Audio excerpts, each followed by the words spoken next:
Okay, good morning everybody for this new installment of Science at 10. Today we have Rachel who is going to talk to us about a very burning topic, which is in fact fire in the Amazon and more largely fire in the humid tropic forests. And she's going to present the case of the Amazon where in fact there is an increase of fire because of changing climate conditions, because of human activity.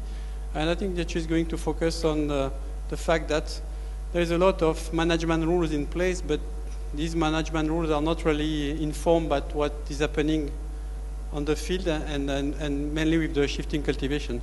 So I will keep it short. Rachel, is your call now, 10 minutes to the point. Thank you. Thank you. Hi everybody, good morning. So for those of you who don't know me, I'm Rachel Carmenta. I'm here at CIFOR as a postdoc in the Environment Programme. The work I'm presenting today actually formed part of my PhD, which I undertook at Lancaster Environment Centre.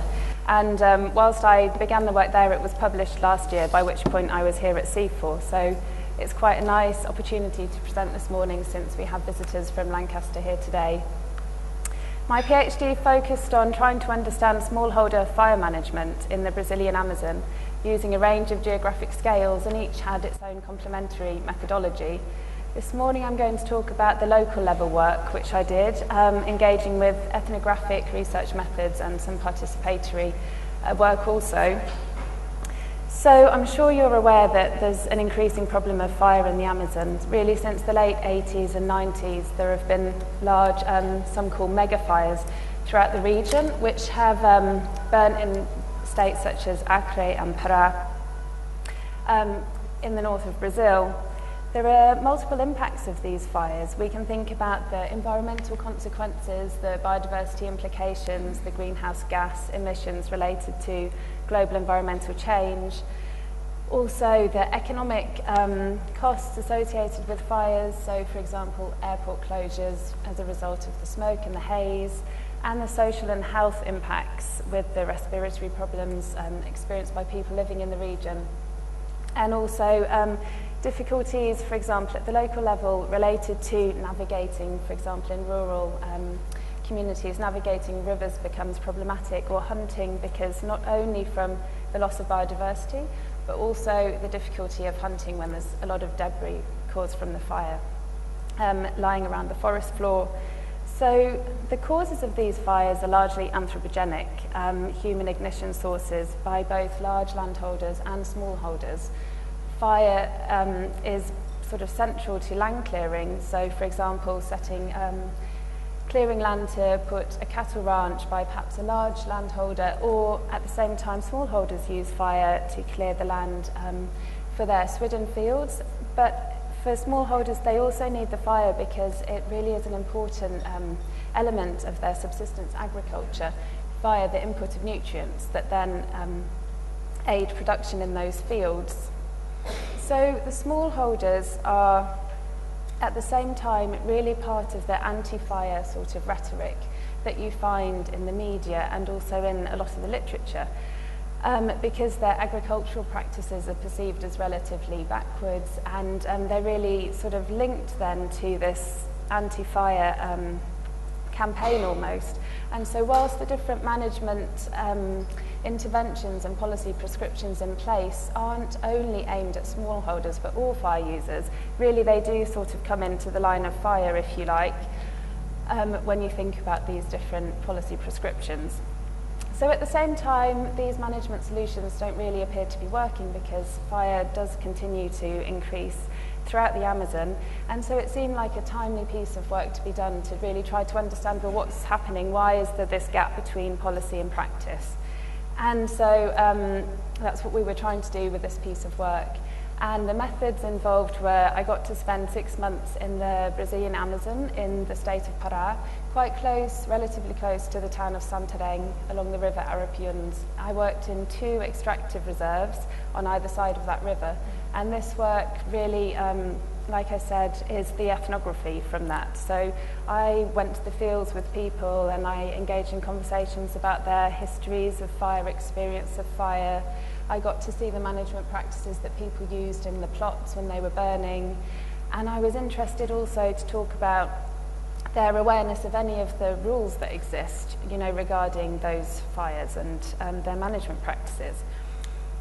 That then was complemented when I got back to the UK with a review of the different policy and management interventions and the rules dictated there that smallholders and other fire users should adhere to when they're burning if they want to have a legal burn. And what became quite clear was that there really is a large disparity between what happens and what is dictated as the rules if you would like to have a legal fire. So thinking about this, it seemed that there were maybe 3 different themes of these disparities. And the first one, if you like, would be that the policy prescriptions are misaligned with the local reality in terms of the technical capacity. So one of the requirements in all of the policy documents was to build a fire break, ranging from 2 to 6 metres surrounding the area to be burnt. That was something which we never observed happening. The reason for which is that would be an absolutely enormous labour investment to build or clear land 6 metres circumference surrounding the plot. But not when you think that smallholders are largely using machetes, for their agriculture, at least for the clearing stage. So then you can also think in terms of, just to go back to the fire break actually, so if we think that there's this limitation of technical capacity, there is also there seemed to be a kind of scepticism at the local level about the degree to which you really could rely on a fire break to contain your fire. So smallholders would remark that if you wanted to use a fire break, it would have to be maybe, 3 or 4 times the size of 6 metres if you really wanted to contain it, because you couldn't control, for example, the wind picking up, which could then take the embers into the forest and could start a conflagration, especially, for example, if there happened to be bamboo around, which is highly flammable. But what I did see happening was some kind of compromise, because people tended to invigilate their burns, and then they would, if they noticed that the fire was beginning to creep beyond the area intended to be burnt, they would use the machete to clear a small kind of a trail that would be free of debris, and that would help to slow down the fire and aid in the control of the burn. The year I was there wasn't an extreme drought year, and although I didn't see any fire escape during the year I was there, I couldn't mention about how you might rely on these small hamais, they're called, under those kinds of conditions. There was also really a bureaucratic misalignment. So policy documents would ask that people would take their legal tenure, their land title, and register the intent to have a burn, and then they could receive a permit. But those land title documents often aren't in ownership at the local level, so that's problematic. Also, there was a series of rules which sort of compromise the local requirement for a good burn. So at the local level, what would be a good burn is a good strong fire that would really rid the patch of almost all of the debris ready for planting.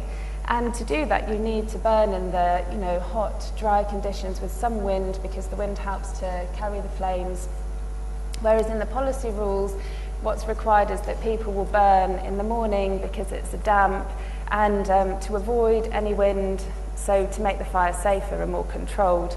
And you found that just, that didn't happen, for the fact that people needed to prioritise having a successful burn, and also reducing the likelihood of needing to have a second burn, which is more labour investment. In what people would, if the burn wasn't too strong and successful, people would gather the remaining vegetation into a pile and burn that, which is additional investment in terms of time and labour. So again, though, you did see some kind of compromise at the local level. Although smallholders weren't aware that they were somehow meeting some of the requirements, what they tended to do in their practices would be to set a fire on each side of the plot, thereby creating backburns, which helps to control the fire, and also burning against the wind, which is one of the requirements. So there was a kind of somehow a compromise being made, although a huge disparity between rules and practice. There were also a series of rules which seemed to be culturally inappropriate. So, for example, the requirement to, for smallholders to advise their community 3 days in advance of the location and the time where they would burn, which is something, again, it didn't happen, partly because I would say that the rhythm of life in, you know, in these smallholder contexts just is not that formalised. And whilst at the same time smallholders were very aware of where their neighbours had got to in their agricultural cycle, because that's a large part of the conversation, there wasn't really a formal you know, setup for announcing when you would burn, partly also because of the unpredictability of weather conditions, which is so central in burning practices. So then, thinking about these lines of disparity, we wanted to explore a bit more the foundations of that gap. And if you really were to simplify, you could say that there seems to be a good fire, bad fire kind of dichotomy, whereby, you know, at the policy level and in the media and international discourse, there's a lot of anti-fire kind of rhetoric, mega fires, and the environmental implications of these fires, and there's some kind of alarm and that the situation needs to be controlled.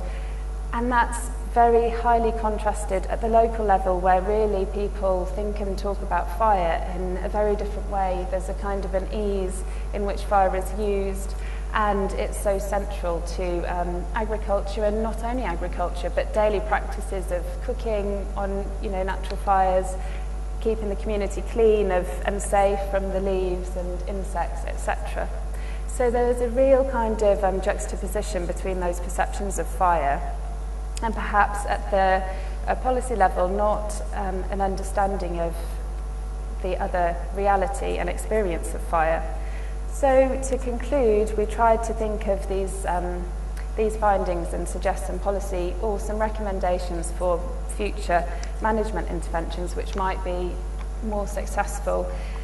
And the three suggestions that we developed were: there's clearly a need for more participatory and local level engagement when designing these management interventions, to get an idea of smallholder capacity and the local reality, and also to increase the legitimacy of the intervention. And then there's a need perhaps for a more flexible and adaptive management approach, whereby, for example, some interventions might be required in extreme drought years, but perhaps not necessary for every year. You know, perhaps a different suite of management techniques would be appropriate in non-drought years. And finally, for these sorts of management interventions, particularly, for example, the fire break, there has to be some kind of form of external support, because the technical capacity at the local level is limited. And so that is a brief and hopefully succinct summary of that research, which you can find actually in Human Ecology. It was published last year. Thank you.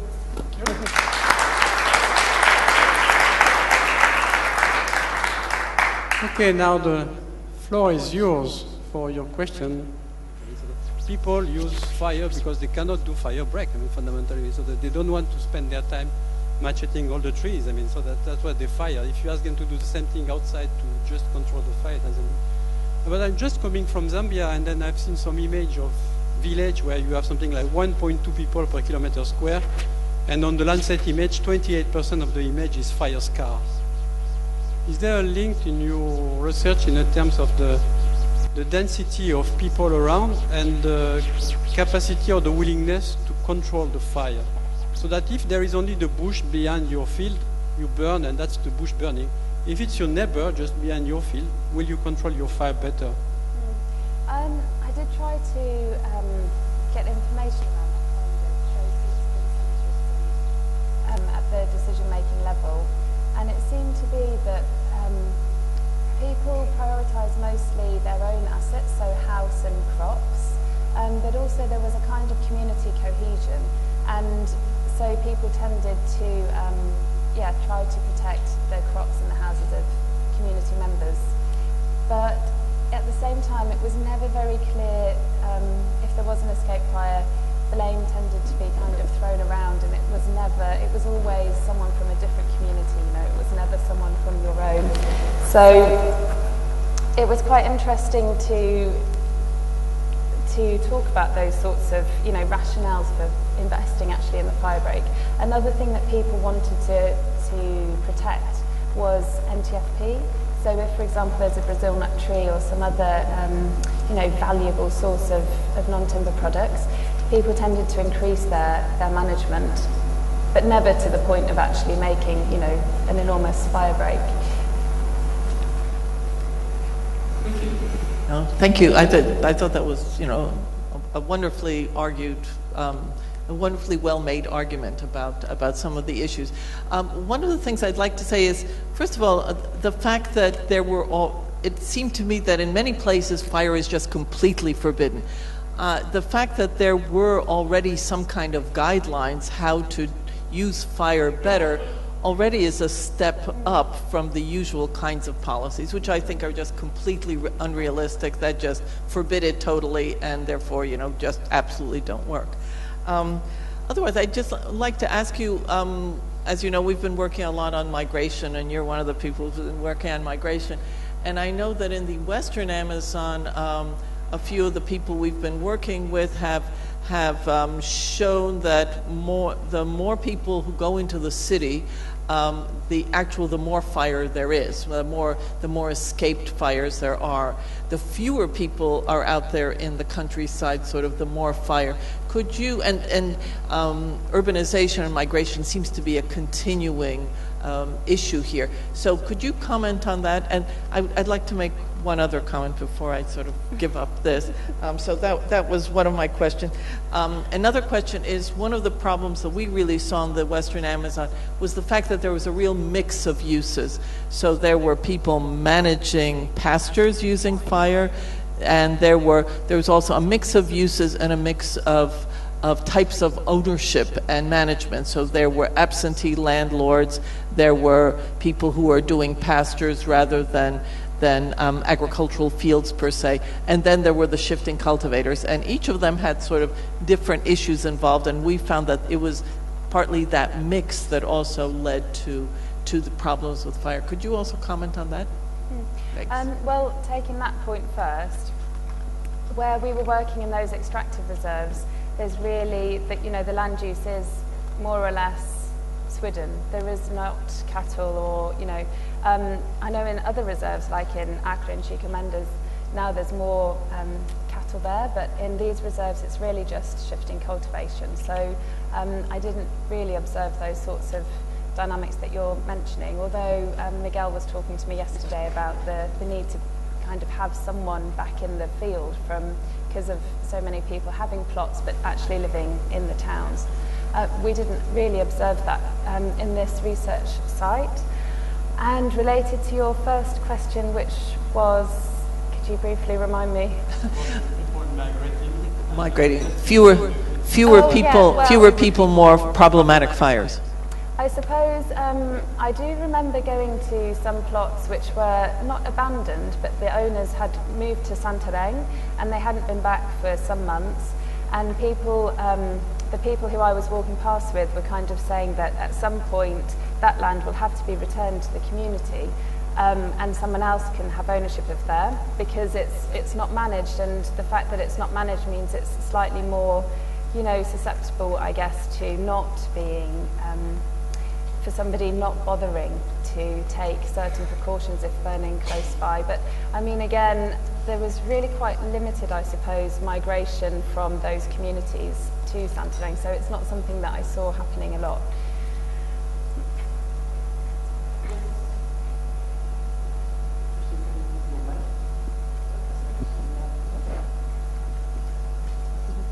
Hi Rachel, thanks a lot. That was really interesting, and I saw really very similar things happening in Indonesia. My question is, what are the disincentives to not burn, if any, and who would give those disincentives, if any? Thanks. To not burn at all, you mean, or to? Are there or not? No, people, burning is, it's sort of expected, it's part of the agriculture, everybody can burn. Now, when I was working, the reserve councils were trying to limit the area that people would be burning, so to limit the number of plots that people could have.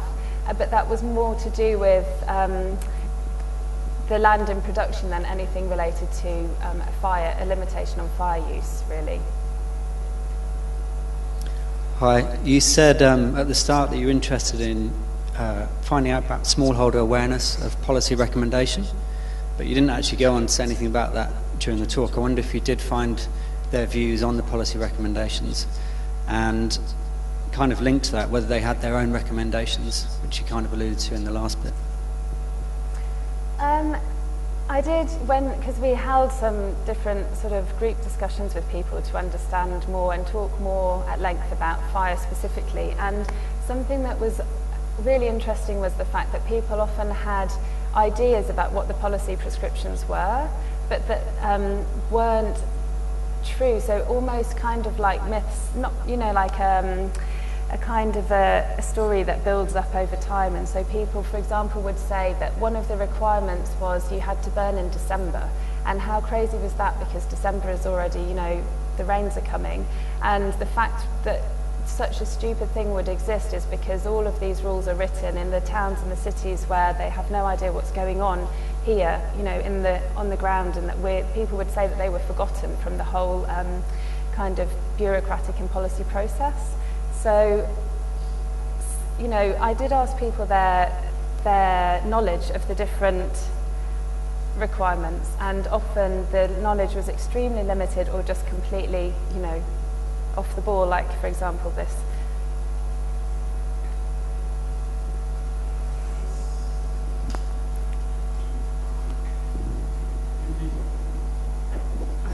Thank you very much for the really interesting presentation. I just had a quick question. So it seems like from the discussion I get a sense that, you know, smallholder burning is actually quite in limited land, but then the discourses over forest fire seems to be like much more large scale.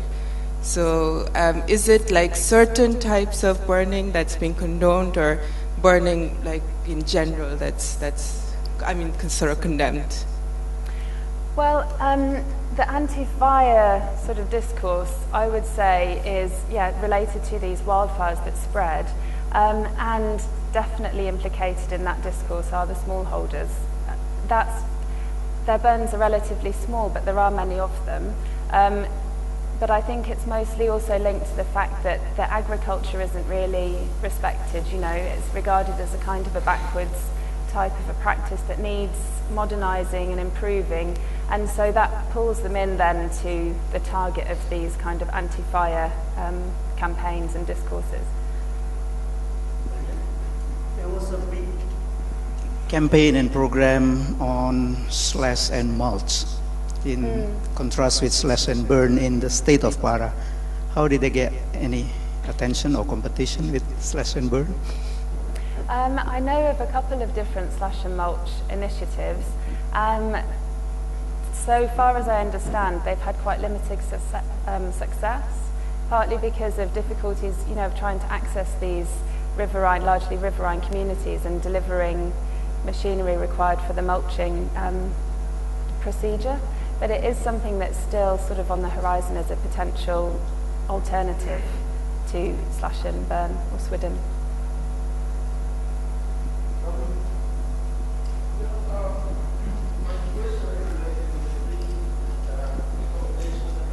One is on that there is a need for the policies to take to adopt more flexible and to understand more the flexibility and how management systems can adapt. But I think that's what academics, they are calling for this, for policies to acknowledge the fact that they need to recognize the fact that there's a need for more flexibility and adaptation. But and that's the same when you think on land use, fires, and forest management. But how do you see what are the main obstacles for this to happen? Because anyway, the main policy discourses are going against these perspectives. So, and is there some scope for reconciling these different policy discourses and perspectives? So, I was finding it difficult to hear the last part of what you said, but basically to what sorts of venues could be used to create these kinds of adaptive, flexible. Well, I suppose really there needs to be more forums for exchange, at least an exchange of understandings, I would say would be a starting point of that. From how I understand, there's really a complete disjunct between where the policy is formulated and where it's supposed to be having this uptake. So some of the more successful management interventions were at a lower level, involving NGOs and a few state representatives and community councils and different entities working in the region, and that there was a management intervention program designed via that kind of stakeholder engagement, which seemed to be the most realistic and engaging, and actually therefore have the largest kind of uptake in the area. Thank you. There seems to be a lot of enthusiasm, or at least I get a lot of emails about biochar, and mostly coming from NGOs or whatever working in Amazonia, or people interested in the issue or in this technique. And that's, after all, largely, at least from their point of view, I think mostly based on the sophistication of indigenous burning practices in Amazonia and sort of using slash and burn or shifting cultivation techniques. Is this at all sort of redeeming the view of shifting cultivation in Amazonia or in other areas, or what do you think is the future here? Well, I don't think actually that I could. My view of that, I would say, would have to get back to you, because that's something I don't know quite so much about, to be quite honest.